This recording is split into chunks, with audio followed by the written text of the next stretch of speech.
Subscribe करें channel और कहानी सुनने के लिए धन्यवाद। सुरेश का एक छोटा सा परिवार था जिसमें एक खूबसूरत पत्नी और 2 प्यारे बच्चे थे।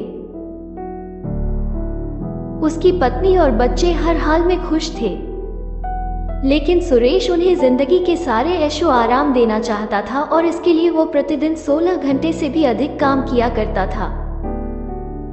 दिन भर ऑफिस में काम करने के साथ साथ वो सुबह और शाम ट्यूशन सेंटर में ट्यूशन भी पढ़ाया करता था। वो सुबह सुबह घर से निकल जाता और आधी रात के बाद घर लौटता था। बच्चों के लिए उसका चेहरा देखना मुहाल था, क्योंकि सुबह सवेरे उसके घर से निकलते समय बच्चे सोते रहते और देर रात घर में कदम रखने के पहले ही सो चुके होते। हाँ, रविवार को जरूर वो घर पर होता, लेकिन उस दिन भी वो किसी न किसी काम में व्यस्त रहता और उसका समय परिवार के साथ न बीतकर काम करते हुए बीतता। परिवार उसके साथ क्वालिटी टाइम बिताने का बस इंतजार करता रह जाता। पत्नी अक्सर उससे कहा करती कि उसे घर में वक्त बिताना चाहिए। बच्चे उसे बहुत मिस करते हैं। उस वक्त वो यही जवाब देता कि ये सब मैं उनके लिए ही तो कर रहा हूँ। बढ़ते घरेलू खर्च और स्कूल खर्च के लिए मेरा ज्यादा काम करना जरूरी है। मैं उन्हें एक अच्छी जिंदगी देना चाहता हूँ। सुरेश की यह दिनचर्या वर्षों जारी रही। वो यूं ही परिवार को अनदेखा कर कड़ी मेहनत करता रहा। इसका प्रतिफल भी उसे मिला। उसे पदोन्नति प्राप्त हुई, आकर्षक वेतन मिलने लगा। परिवार अब बड़े घर में रहने लगा। खाने पीने और अन्य सुविधाओं की उन्हें कोई कमी न रह गई। लेकिन सुरेश का यूं ही काम करना जारी रहा। वो अधिक से अधिक पैसे कमाना चाहता था।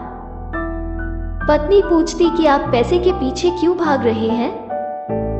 हमारे पास जो है हम उसमें खुश रह सकते हैं।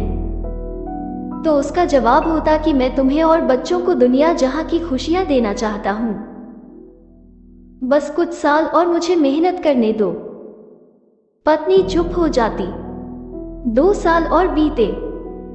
इन 2 सालों में सुरेश बमुश्किल अपने परिवार के साथ समय बिता पाया। बच्चे अपने पिता को देखने, उससे बातें करने तरस गए। इस बीच एक दिन सुरेश की किस्मत खुल गई। उसके दोस्त ने उसे अपने व्यवसाय में हिस्सेदारी की पेशकश की और इस तरह सुरेश एक व्यवसायी बन गया। व्यवसाय अच्छा निकला और सुरेश को पैसे की कोई कमी नहीं रह गई थी। उसका परिवार अब शहर के सबसे अमीर परिवारों में से एक था। उनके पास सभी सुख सुविधाएं और विलासिता थी, लेकिन अपने बच्चों से मिलने का समय उसके पास अब भी नहीं था। अब तो वो बमुश्किल घर पर रह पाता। उसका अधिकांश समय घर से दूर बिजनेस टूर में बीतता। साल गुजरने के साथ उसके बच्चे बड़े हो गए। अब वे किशोरावस्था में पहुंच गए थे। सुरेश ने भी इन सालों में इतना पैसा कमा लिया था कि उसकी अगली 5 पीढ़ियां शानदार जीवन जी सकती थी। एक दिन सुरेश के परिवार ने छुट्टी बिताने समुद्र तट स्थित अपने घर जाने की योजना बनाई।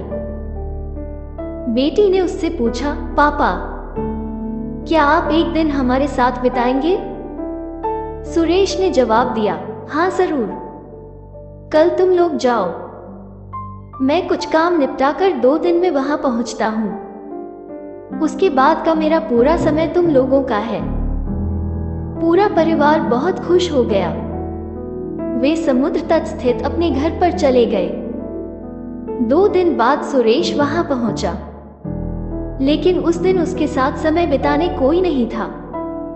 दुर्भाग्य से वे सभी उस दिन सुबह आई सुनामी में बह गए थे। सुरेश अपनी पत्नी और बच्चों को कभी नहीं देख सकता था। वो पछताने लगा। पत्नी के कहे शब्द उसे याद आने लगे। आप पैसों के पीछे क्यों भाग रहे हैं? हमारे पास जो है हम उसमें खुश रह सकते हैं। सीख, पैसा सब कुछ नहीं खरीद सकता। इसलिए पैसों के लिए अपने परिवार को महत्व देना कम मत करें। पैसा खो देने के बाद फिर से कमाया जा सकता है, लेकिन अपनों को खो देने के बाद दोबारा वापस नहीं पाया जा सकता।